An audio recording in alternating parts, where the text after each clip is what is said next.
எந்த மொழியும் கடவுள் உருவாக்கவில்லை. சிவபெருமானது உடுக்கையிலிருந்து தமிழ் பிறக்கவில்லை. பிரம்மாவின் அந்த மூச்சு என்பது வேத மொழியாக மாறவில்லை. அனைத்து மொழிகளையும் உருவாக்கியவர்கள் மனிதர்கள். இத்தனை மொழி, இந்த மொழி என்பதை சொல்லுவதற்கு அவர்கள் யார்? அப்படி ஒருவன் கூறிவிட்டால் அவன் நமக்கு அந்நியன்.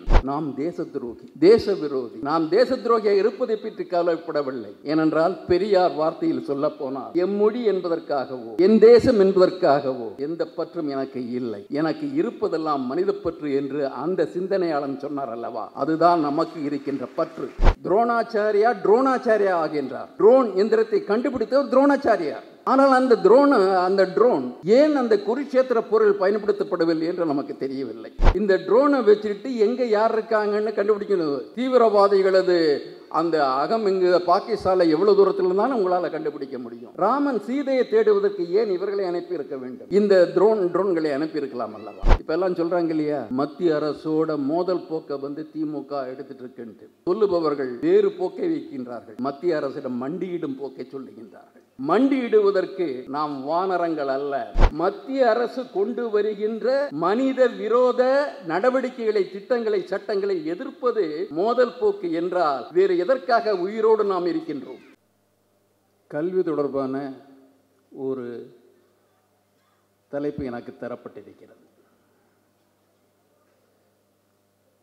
அதற்கு முன்னால் ஒரு சில தரவுகளை உங்களுடன் பங்கிட விரும்புகின்றோம். நம்மை பொறுத்தவரையில் நமக்கு எழுதப்பட்ட அரசியல் அமைப்பு என்பது பிரிட்டிஷ் காலனி ஆதிக்க காலத்தில் தான் வந்தது.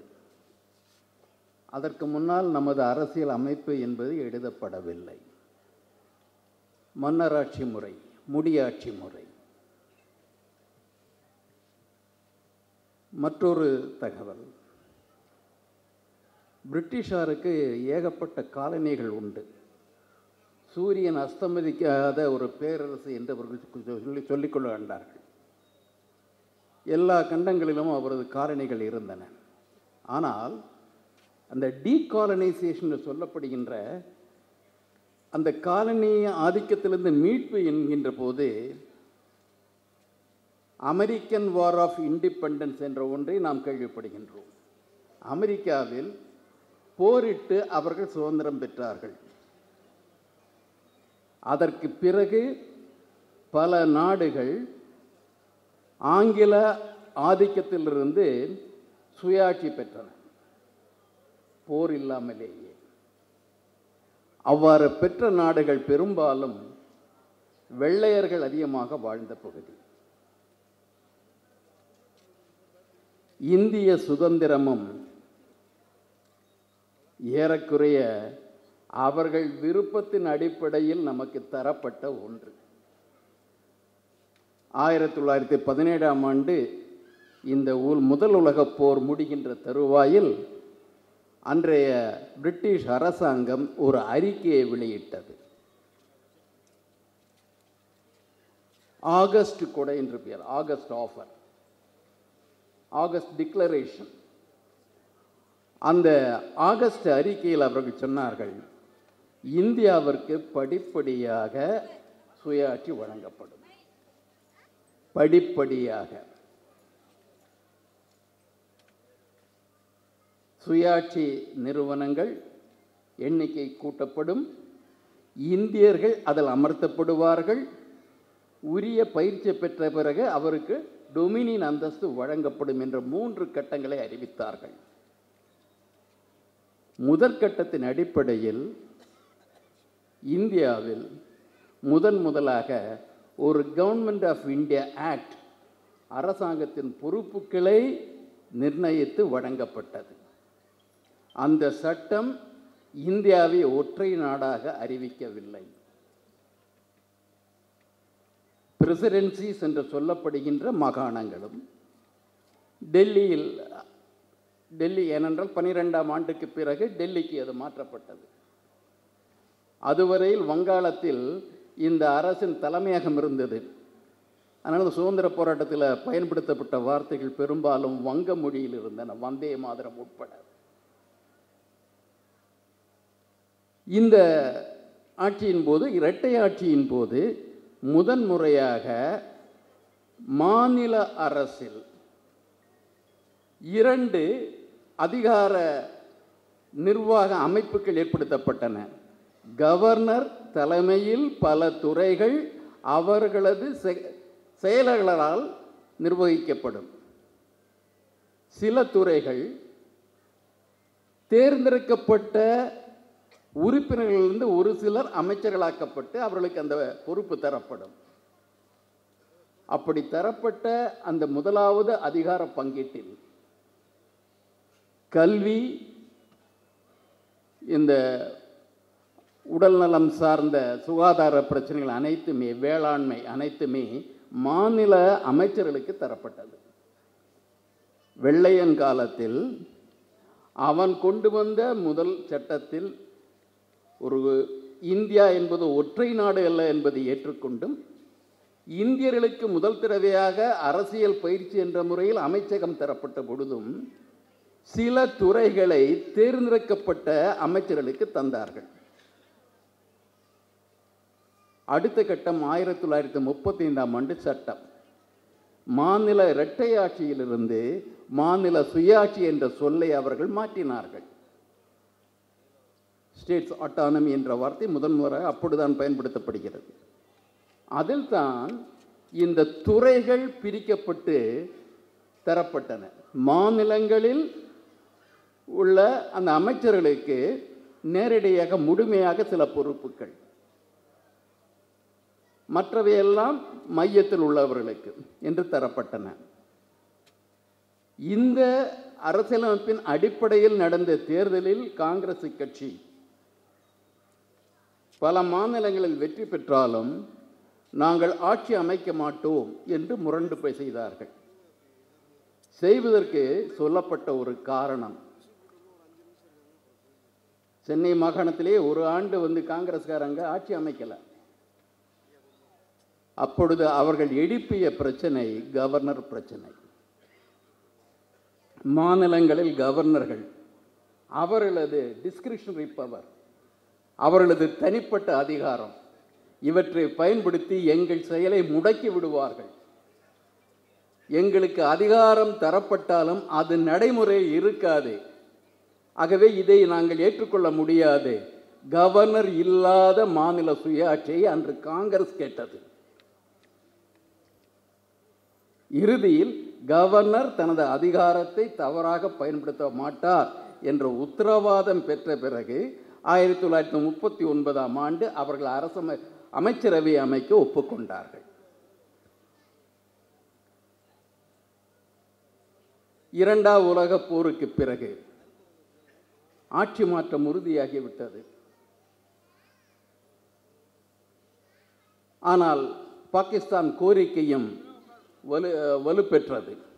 என்னை பொறுத்தவரையில் ஜின்னா செய்த ஒரு பெரும் தவறு, முழுமையான மாநில சுயாட்சிக்கு அவர் குரல் கொடுத்து போராடி இருந்தால் இந்தியாவில் உள்ள மாநிலங்களில் 1/3 இஸ்லாமிய பெரும்பான்மையான மாநிலங்களாக மாறியிருக்கும். அதிகார குவிப்பு மிகுந்த ஒரு மத்திய அரசை அவர் தவிர்த்திருக்க முடியும். மாறாக அவர் 3-4 இஸ்லாமிய பெரும்பான்மை மாகாணங்களுக்காக ஒரு தேசத்தை கேட்டார். பிற மாகாணங்களிலும் இஸ்லாமியர்கள் இருக்கின்றார்கள்.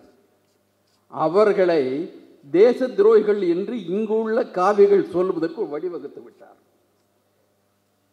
அன்று ஒரு முழுமையான மாநில சுயாட்சியை வைத்துக்கொண்டு ஜின்னா குரல் கொடுத்து போராடி இருந்தால் இந்த அரசியலமைப்பின் அந்த கட்டமைப்பே வேறு விதமாக இருந்திருக்கும். இதை ஒன்றை நினைவில் வைத்துக் கொள்ளுங்கள். அடுத்த ஒன்று,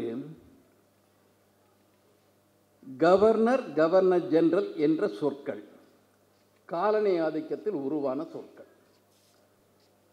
ஆஸ்திரேலியா, கனடா போன்றவை பிரிட்டிஷ் காலனிகள். இங்கிலாந்தால் சட்டம் இயற்றப்பட்டு விடுவிக்கப்பட்ட காலனிகள். அங்கு ஆங்கில மன்னரின் அல்லது அரசின் பிரதிநிதியாக இருப்பவர் governor general, viceroy, governor general. ஆங்கில தொடர்புக்காக அவர் அங்கே நியமிக்கப்படுகின்றார். அங்கே பிரசிடென்ட் என்ற பதவி இல்லை. கனடா, ஆஸ்திரேலியா போன்ற பல இடங்களில் தான் இருந்தது. அரசியலமைப்பு விவாதத்தின் போது காங்கிரஸில் இருந்த இடதுசாரிகள் அதை ஏற்க மறுத்தார்கள். கவர்னர் ஜெனரல் என்பதை நாங்கள் ஏற்றுக்கொள்ள முடியாது என்று சொன்னார்கள். டொமினியன் என்பதை ஏற்றுக்கொள்ள முடியாது என்று சொன்னார்கள். ரிபப்ளிக் என்று வர வேண்டும் என்று சொன்னார்கள். ரிபப்ளிக் என்று வந்துவிட்டால் மக்களால் தேர்ந்தெடுக்கப்பட்ட ஒருவர் தலைமையில் இருப்பார். காமன்வெல்த்தில் உறுப்பினராக தொடர வேண்டும் என்றால் கவர்னர் ஜெனரலாக இருக்க வேண்டும் என்ற நிலை அன்று இருந்தது. நேருவின் கடும் முயற்சியால், வற்புறுத்துதலால் காமன்வெல்த்தின் சட்டத்திட்டங்கள் மாற்றப்பட்டு இங்கிலாந்தின் அரசு அல்லது அரசர், காமன்வெல்த்தின் அரசர் அரசி என்ற நிலைமையை விட்டுவிட்டு காமன்வெல்த்தின் தலைவர் என்ற நிலைமைக்கு மாற்றப்பட்டு இங்கே வைஸ்ராய்கள் அல்லாத சுதந்திர குடியரசு நாடுகளும், விடுதலை பெற்ற குடியரசு நாடுகளும் காமன்வெல்த்தில் இருக்க முடியும் என்பதாக அது அவ்வாறு முடிவு செய்யப்பட்டது. நமது அரசியலமைப்பு சட்டத்தில் கவர்னர் ஜெனரலை ஒழித்து விட்டோம். கவர்னரை ஏன் ஒழிக்கவில்லை? கவர்னர் ஜெனரல் காலனி ஆதிக்க சின்னம். அந்த ஒரு பதவியை, அந்த ஒரு அதிகார பெயரை மாற்ற வேண்டும் என்று வாதாடியவர்கள் கவர்னர் என்பதையும், அதுவும் காலனி ஆதிக்கத்தின் எச்சம் தானே, அதையும் மாற்றி இருக்க வேண்டும் அல்லவா? ஏன் மாற்றவில்லை? இந்த கவர்னர்கள் அதிகார குவிப்பின் ஆயுதங்களாக இருக்க வேண்டும் என்பதற்காகவே அவ்வாறு செய்யப்பட்டார்கள். கவர்னர் என்றால் தேர்தல் மூலம் வராத ஒருவர் என்று பொருள். கவர்னர் ஜெனரல் இல்லை. ஒன்றிய அரசு அதற்கு மேல் ஒரு கட்டமைப்பு இல்லை என்ற நிலையில் செயல்பட முடியும். கவர்னர் இருக்கும் பொழுது மாநில அரசுகள் அவ்வாறு செயல்பட முடியாது. கவர்னர் என்ற அந்த ஒரு பதவியை ஏற்றுக்கொண்டதுவே ஒரு பெரும் பிழையாக நாம் கருதுகின்றோம். அந்த கவர்னர் வேந்தராவது எப்படி? வேந்தர் என்ற சொல்லே குடியாட்சி முறைக்கு ஏற்றதா? எவ்வாறு வேந்தராகின்றார்? இங்கிலாந்தில் சான்சலர் ஆஃப் எக்ஸ்செக்கர், நிதி அமைச்சருக்கு சான்சலர் ஆஃப் எக்ஸ்செக்கர் என்று சொல்லுவார். சான்சலர்னா ஒரு அதிகாரி, நியமன அதிகாரி. அது மன்னராட்சியில் வர்றது. இங்கே வேந்தரா கொண்டு வந்தது நமது நீதியரசர் பரந்தாமன் சொன்னதை போல, வேந்தர் என்பது மக்களாட்சி மாண்புக்கு ஒத்து வராத ஒரு அதிகார மையம். சட்டத்தால் உருவாக்கப்படவில்லை, மாநில சட்டங்களால் கவர்னர்கள் வேந்தர்களாக்கப்பட்டார்கள். எந்த ஐஐடிக்கும் வேந்தர் கிடையாது, ஆனால் மாநில பல்கலைக்கழகத்துக்கு அவர் வேந்தர். நம்மவர்கள் சுதந்திரம் பெற்ற பிறகு முதல் ஆட்சிக்கு வந்தவர்கள் யார் என்று நமக்கு தெரியும். இதில் ஒரு விஷயம் ஞாபகம் வச்சுங்க, இதில் ஆண்டவர்கள், ஆட்சி செய்தவர்கள் பாஜகவினரா காங்கிரஸா என்பது பிரச்சனை அல்ல. உண்மையாக அவர்களை ஆட்டுவிப்பவர்கள் என்பதுதான் நமது சமூக பிரச்சனை. இந்த போராட்டம் முதலாளித்துவம் தொழில் புரட்சியோடு துவங்குகிறது. முதலாளித்துவத்தின் ஒரு நீட்சியாக கோஆபரேட்டிசம் வருகிறது. ஆனால் இந்தியாவில் போராட்டம் என்பது முதலாளித்துவம் வருவதற்கு முன்னரே துவங்கிவிட்டது. குவிப்பு என்பது அதன் அடிப்படை.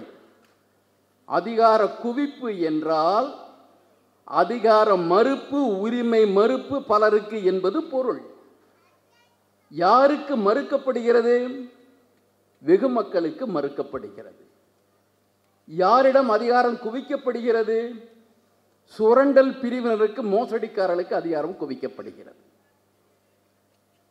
புரோகிதமும் இந்த நிலவுடைமை சமூகம் ஒன்றாக இணைந்து கொண்டு அதிகார குவியலை பரம்பரையாக கொண்டு வந்து அதை பண்பாட்டின் சின்னமாக மாற்றிவிட்ட நாடு அது. நாம் இன்று எதிர்க்கின்ற பொழுது பாசிசத்தை எதிர்க்கின்றோம், கார்ப்பரேட்டிசத்தை எதிர்க்கின்றோம். ஏனென்றால் இவை இரண்டுமே குவிப்பை நோக்கி செல்பவை. ஆனால் இந்தியாவில் அதிகார குவிப்பு என்பது அதற்கு முன்னரே துவங்கிவிட்ட காரணத்தினால் இந்திய மண்ணில் நாம் மக்கள் அதிகாரம் என்று சொல்லுகின்ற மக்களுக்கான அதிகாரத்தை பற்றி உண்மையிலேயே சிந்திக்க வேண்டும் என்றால் இந்திய மண்ணின் சமூக வரலாற்றையும் புரிந்து கொள்ள வேண்டும். இதில் கல்வியை இணைத்து பார்க்கின்றோம். அண்மை காலமாக 2 வழக்குகள் சொல்லப்படுகின்றன கல்வியை பொறுத்தவரை. சமீபத்தில் தேசிய கல்விக் கொள்கையை தமிழக அரசு நடைமுறைப்படுத்தி ஆக வேண்டும் என்று நீதிமன்றம் உத்தரவிடக் கோரி ஒரு வழக்கு தொடுக்கப்பட்டது. நீதித்துறை மறுத்துவிட்டது. இது அடிப்படை உரிமைகள் வரவில்லை, நாங்கள் அதை அவ்வாறு ஒரு கட்டளையை பிறப்பிக்க முடியாதுன்னு சொல்லிவிட்டது. பாராட்டத்தக்க ஒரு தீர்ப்பு வந்தது என்று சொல்லுவோம். மற்றொன்று, வேந்தர்கள் என்ற முறையில் கவர்னர்கள் செயல்படுவதை எதிர்த்து தொடுக்கப்பட்ட வழக்கில் மாநில அரசுகளது உரிமைகளை நிலைநாட்டுகின்ற ஒரு தீர்ப்பு உச்ச நீதிமன்றத்தால் வழங்கப்பட்ட தீர்ப்பு. அதை மடுங்கடிக்க முடியும் என்ற வகையில் இன்று குடியரசுத் தலைவர் அந்த உச்ச நீதிமன்றத்தின் அந்த கருத்துக்களை கேட்டிருக்கின்றார், ரெஃபரன்ஸ் கேட்டிருக்கின்றார். அது மிக எளிதான வழி. ரிவ்யூ போகலாம். 2 பேர் கொடுத்த ஜட்ஜ்மெண்ட், 3 பேர் கொடுத்த ஜட்ஜ், 5 பேர் கொடுத்த ஒரு ஜட்ஜஸை வச்சுட்டு ரிவ்யூ பண்ணி அவங்களுக்கு சாதகமாக மாற்ற முடியும். But that takes time. காலதாமதமாகலாம். காத்திருக்க தயாராக இல்லை. உடனே ஒரு உச்சநீதிமன்றத்தை அச்சுறுத்தி கருத்து என்ற முறையில் வேறு ஒன்றை பெற்று அந்த தீர்ப்பையே தலைகீழாக மாற்ற முடியுமா என்ற முயற்சியில் பாஜக அரசு இருக்கிறது. ஏன் இதை பற்றி அதிகார மையங்கள் அக்கறைப்படுகின்றன என்பதை புரிந்து கொள்ள வேண்டும். கல்வி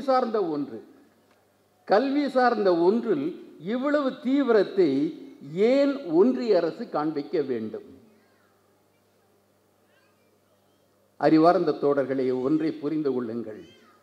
கல்வி என்பது மறுக்கப்பட்டதால் நீங்கள் சுரண்டப்பட்டீர்கள். இதுவரையில் கல்வி மறுப்பு என்பது சுரண்டலின் ஒரு பகுதியாக இருந்தது, சமூக அநீதியின் ஒரு பகுதியாக இருந்தது. கற்பதற்கு உரிமை இல்லை, ஆகவே நீங்கள் அதிகாரங்களில் பங்கு கேட்க முடியாது, எந்த ஒரு பணியிலும் உங்களுக்கு இடமில்லை, கோவிலும் திறக்காது, அரசனின் அரண்மனையும் உங்களுக்காக திறக்காது.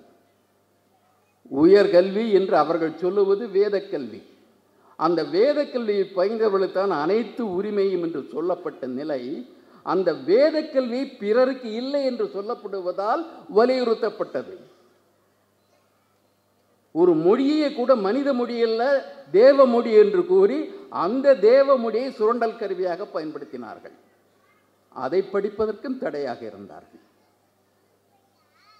கல்வி மறுப்பின் மூலமாக சமூக அநீதியை நிலைநிறுத்தினார்கள். இன்று உலகில் உள்ள சூழலில் கல்வி மறுப்பு என்பதை ஒரு கொள்கையாக கொண்டு வர முடியாத காலத்தில் தேசிய கல்வி என்பதான ஒன்றை வைத்துக்கொண்டு ஒரு பித்தலாட்டம் நடக்கிறது.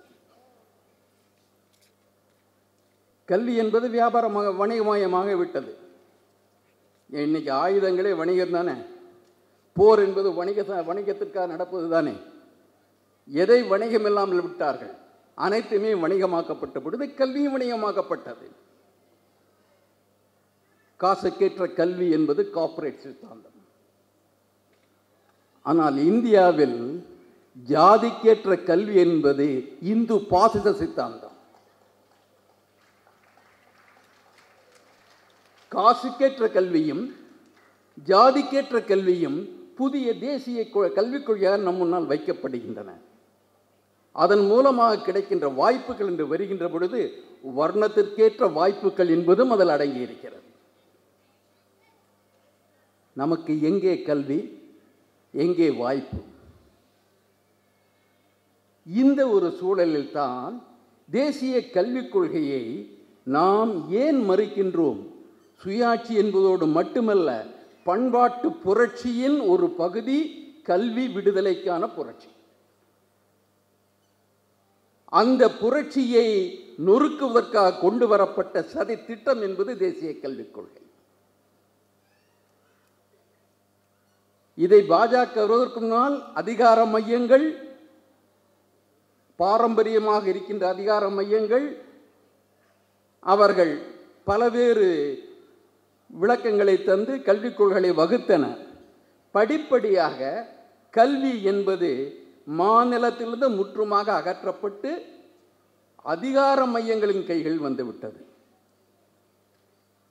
இன்று தேர்ந்தெடுக்கப்படாத அதிகாரிகள் கல்வியின் சட்டத்திட்டங்களை வகுக்கின்றார்கள், கல்வியை கட்டுப்படுத்துகின்றார்கள். புதிய அரசு பள்ளிகள் கிடையாது, புதிய அரசு கல்லூரிகள் கிடையாது, புதிய அரசு பல்கலைக்கழகங்கள் கிடையாது.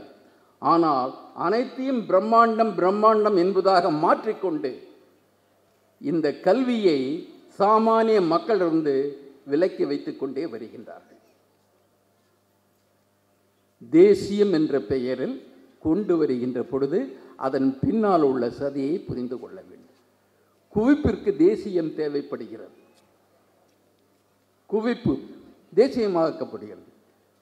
அவர்கள் தருகின்ற அந்த பண்பாட்டு விடிமயங்கள் மிக முக்கியம்.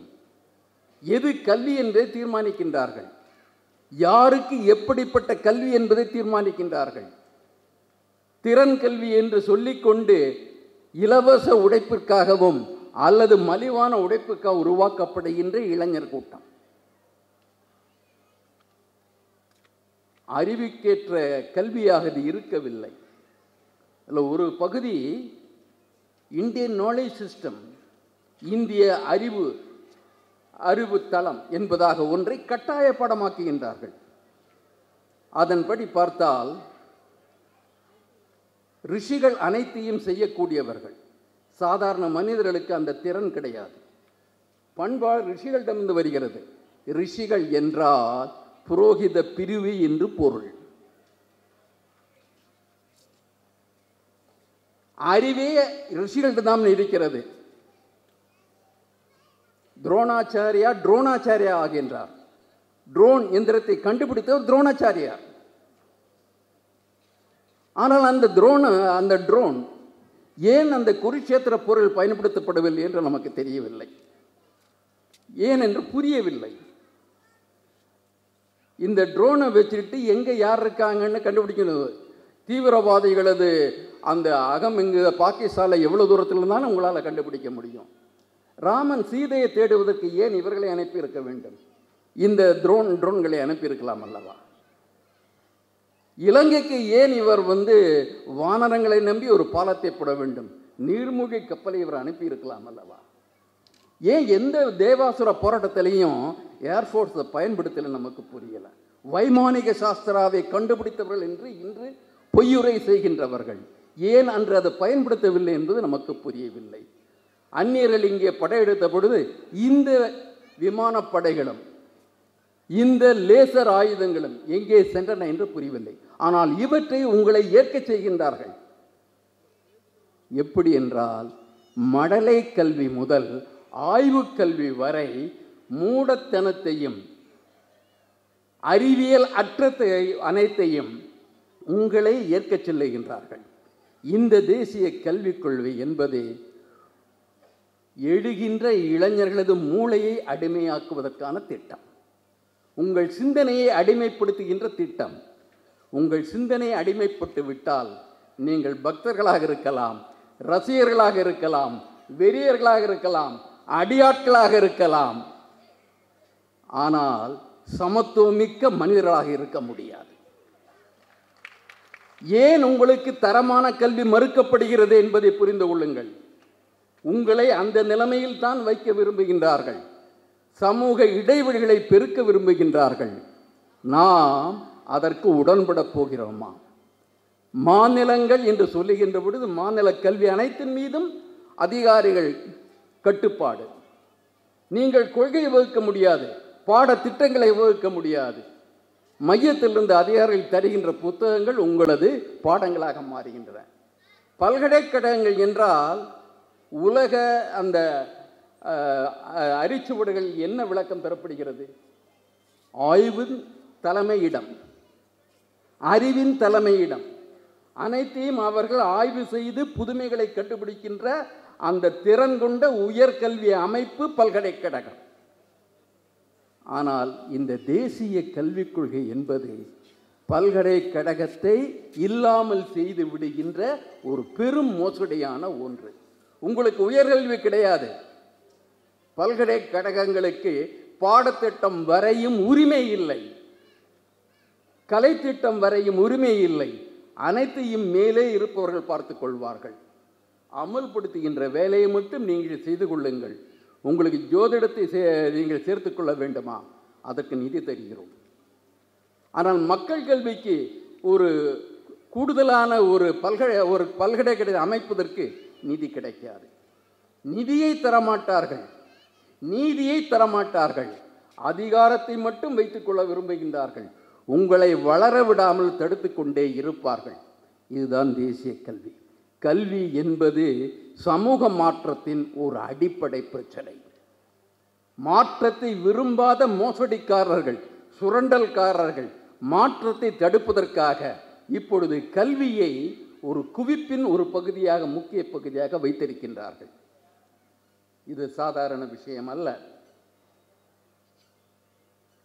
இதில் எதிர்ப்பு என்பது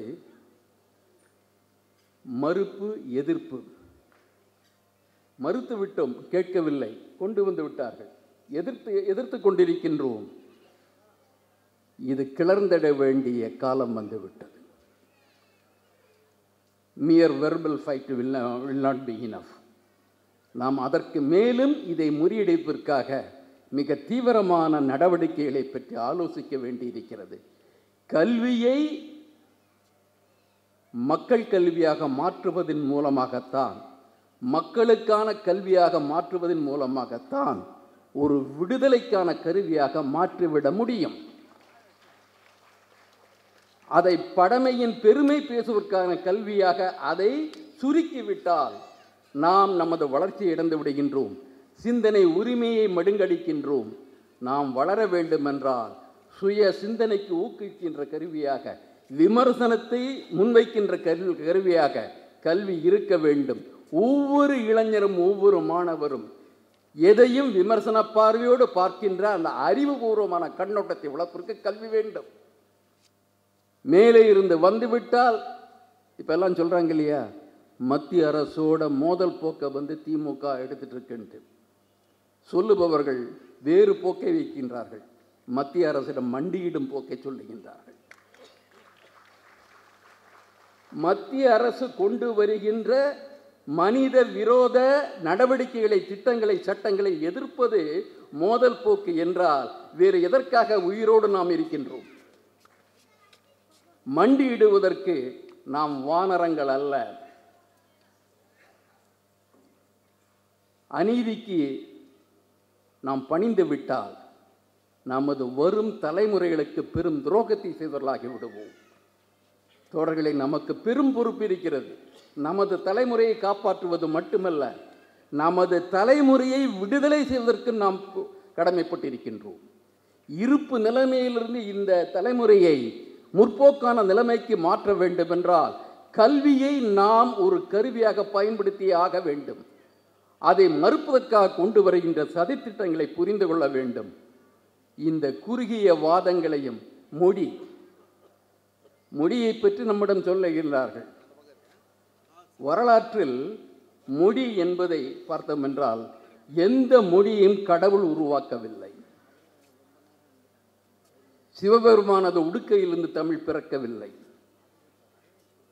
பிரம்மாவின் அந்த மூச்சு என்பது வேத மொழியாக மாறவில்லை.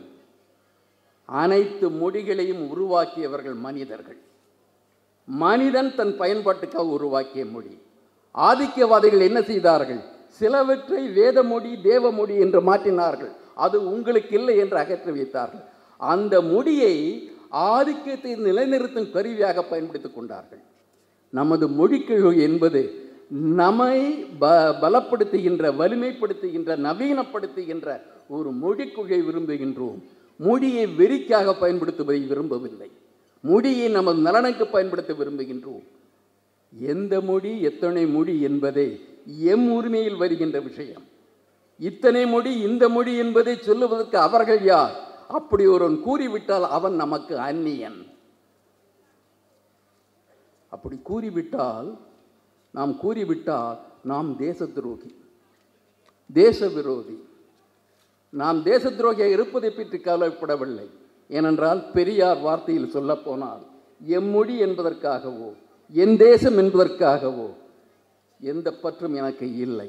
எனக்கு இருப்பதெல்லாம் மனிதப்பற்று என்று அந்த சிந்தனையாளன் சொன்னார் அல்லவா? அதுதான் நமக்கு இருக்கின்ற பற்று, மக்கள் பற்று. மனிதத்தை அப்படித்தான் பார்க்கின்றோம். வெறியூட்டும் கருவியாக எதையும் நாம் ஏற்கவில்லை. மக்களுக்கு பயன்படுகின்ற, அவர்களை உயர்த்துகின்ற கல்விக் கொள்கை, மொழிக் கொள்கையை நாம் வலியுறுத்துகின்றோம். அதை தீர்மானிக்கும் உரிமை மக்களுக்குத்தான் உண்டு, நமக்குத்தான் உண்டு. அதை நிலைநாட்டுவதற்கு, அதை வலியுறுத்துவதற்கு நாம் வருங்காலங்களில் திட்டங்களை வகுப்போம், வெல்லுவோம் என்று கூறி வாய்ப்புக்கு நன்றி கூறி அமைகின்றேன். வணக்கம்.